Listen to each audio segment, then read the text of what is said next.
Okay, well, this video is supposed to be the introduction to the day 13. But on day 12, I do have a question that I want to talk about. That is the second one. Okay, so for the second one, this is definitely one of the hard question, but that's very interesting. Coding this question is very interesting, and well, I'm gonna show you how I want to code that. Okay, well, in case you forget about what this question is about, and I want to do simulations of n rows, and I want to get the probability of having n all n sixes.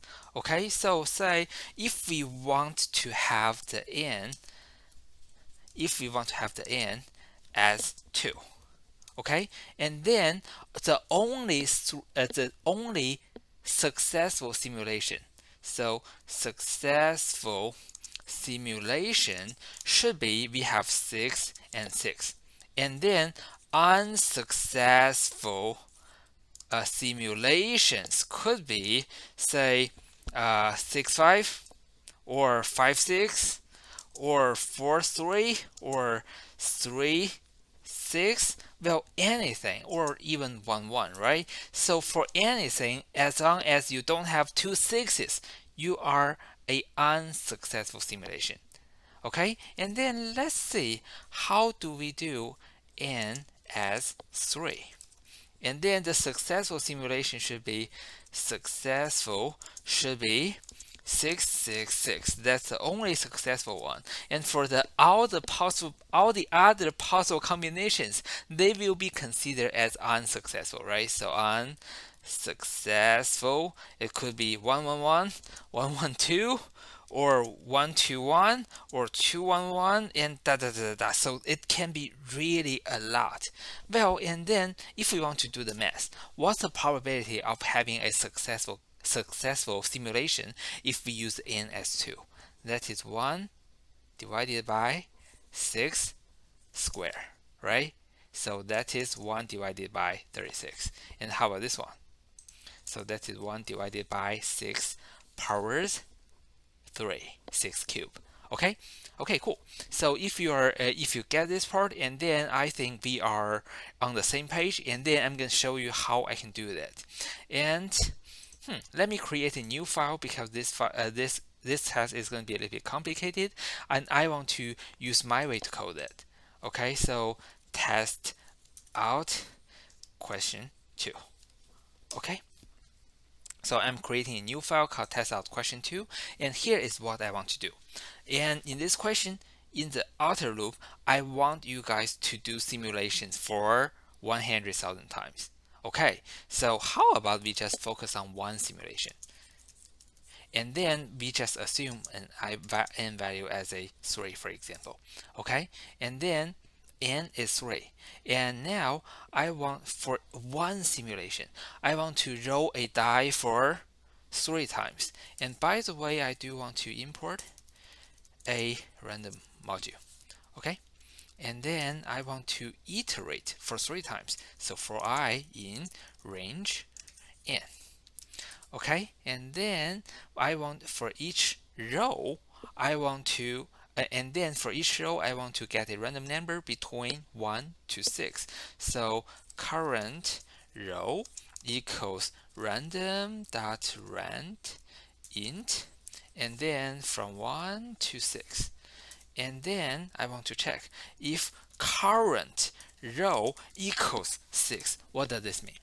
So if the current row is a 6, does that mean that is a successful simulation? Probably no, right? Well, but if we get a 6, this means we still have a chance to have a successful simulation. So we want to continue. Okay, so I want to do a continue here. And else, if the current row is not a 6, what do we do? If the current row is not a 6, and remember, we can only have all sixes to claim a success. So if it is already some value other than 6, this ain't gonna be a successful simulation anyhow, right? So I want to do a break here. Why? Because once we have a value which is not 6, I know this can't be a successful simulation, right? So if I want to add some output, I can say, okay, so I want to print fail already. Okay, and then I got a non-6 value. It is failed already. I don't want to continue anymore. I want to break. As long as I see the first value, which is not a 6, I want to break. And otherwise, if I manage to go here, I manage to iterate for 3 times. What does that mean? This means I can print this is a success. Okay, so this is the code for what? For one simulation. Okay, only one simulation. And then if I want to run this, and since n is 3, I suspect the successful rate will be very, very low. So it is failed already, run this again, failed already, run this again, failed already. So it's not so exciting. But that's okay because the probability should be very low in this case, probably like 1% or even less, right? Okay, and then how do we repeat this simulation for 100,000 times? That's easy, right? So we just want to do a outer loop here. Say I can do for I, sorry, I can't use I anymore. I can use X in range 100,000. And then I want to do this. So I'm doing nothing more but iterate one simulation for 100,000 times. And then let me create a counter. So success counter, oops, I should use a underscore here. Counter equals 0, and then for each time that I got a success, and I'm going to do a success counter plus equals 1, and I don't want to do the output here because there will be a lot failed already, and I don't want to have this success. And eventually I want to print the success counter divided by how many simulations we have. So let's run this. Well, I haven't done much change to this code. I only comment out some of the output because I don't want to see this output for 100,000 times, and I also created a counter counting how many successes I have among 100,000 simulations. Okay, so let me run this code. I got a 0. Well, how about I change it to 2?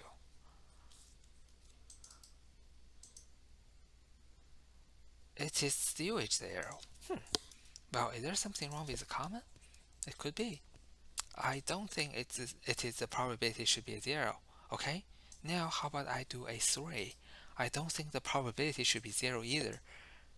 Okay, so this makes me feel better. Okay, probably the comma here caused a problem.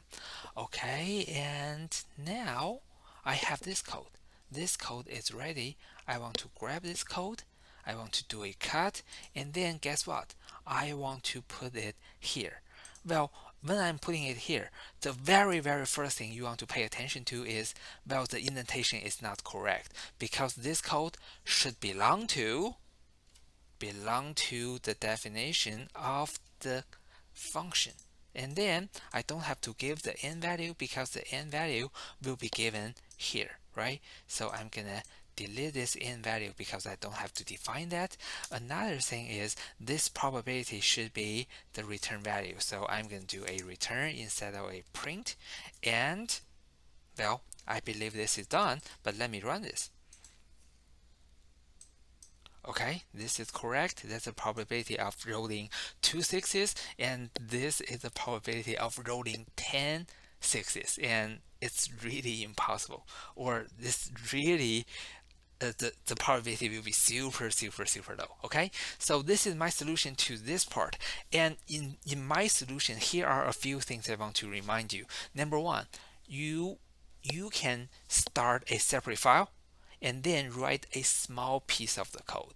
Well, you don't have to start working on a huge project. And from time to time, I also want to open a new Python file and then try some of the code by myself. And I have been doing this a lot, honestly. Well, I'm not a genius, and sometimes I mess up with the syntax and make small errors, and I got stuck for a long time. And one trick I learned is, well, I want to just create a separate file like this one, and then I test it like, well, less than 20 lines of code, and if it works, and I'm just copy this code and put that into the main project, and then I have been doing this a lot. And another thing is, remember when we did this part, what did we start? We started from one simulation, right? Well, if we are able to do one simulation without problem, and then we just iterate that for 100,000 times, and then we got the solution. So for the outer loop, there's really not too much things to worry about. However, all the tricks are in the inner iteration. So I want to code the inner iteration first, and then if it works well, and then I just put that into a outer iteration. Okay, so that's all I want to say about the day 12 exercise. And now let's move on to day 13. And meanwhile, let me delete this file. I don't need this file anymore. Okay, and then let's talk about day 13. And for the day 13, well, the first couple of the questions are easy, and I'm asking you, how do you iterate a list with a for loop? And you should know that. How you iterate a list with a while loop, you should know that. And this question is interesting. How do we iterate a list using negative indexes? So we want to we have a list. We don't know how many values are there, but we want to do the -1, -2, -3. Okay, how do we do that?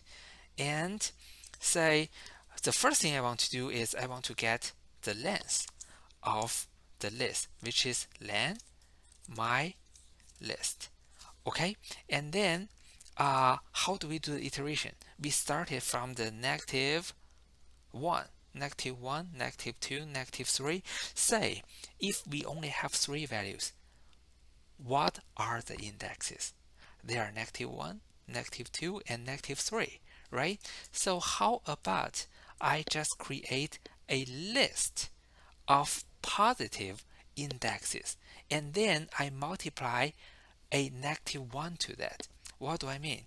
Say if I want to do a for I in the range from 1 to the length plus 1. So what is that? If the length is 3, so if the length is 3, there are 3 values. Oops, if there are 3 values, and then by creating this range, I'm creating 1, 2, 4, but 4 is excluded. So I'm doing a range from 1 to 3, right? And then I'm gonna print my list with the index I multiplied by -1. Okay, how do you like this? So we started the iteration from the I as a 1. However, in this square bracket, I'm doing I multiplied by -1, so I get a -1. And then the next round, I will be a 2. But in this square bracket, I'm doing a I multiplied by a -1, so I got a -2. And then I can print all the value in the list reversed. Okay, so let me run this code and see if I got the right thing. Say this is the 1 2 3 4, so I should get 4 2 3 1, so everything is reversed. Okay, so that's good. And another question I want to show you is well, how about we take a look on this one together. So we have a list, and then on this list we want to find the very first negative value. Okay, so it seems that we can just use the iterations for I in the list param. So I'm using the I to visit all the values one by one, and then if I is smaller than 0, so that is a negative value, and then what do? We can do a return, right? So it requires us to return the first negative value. So as long as we see the first negative value, we can do a return. So we can do return I. And okay, and otherwise, if there's no negative value in the list, we want to return a none. How do we implement this part? Okay, think about that. How about after this iteration?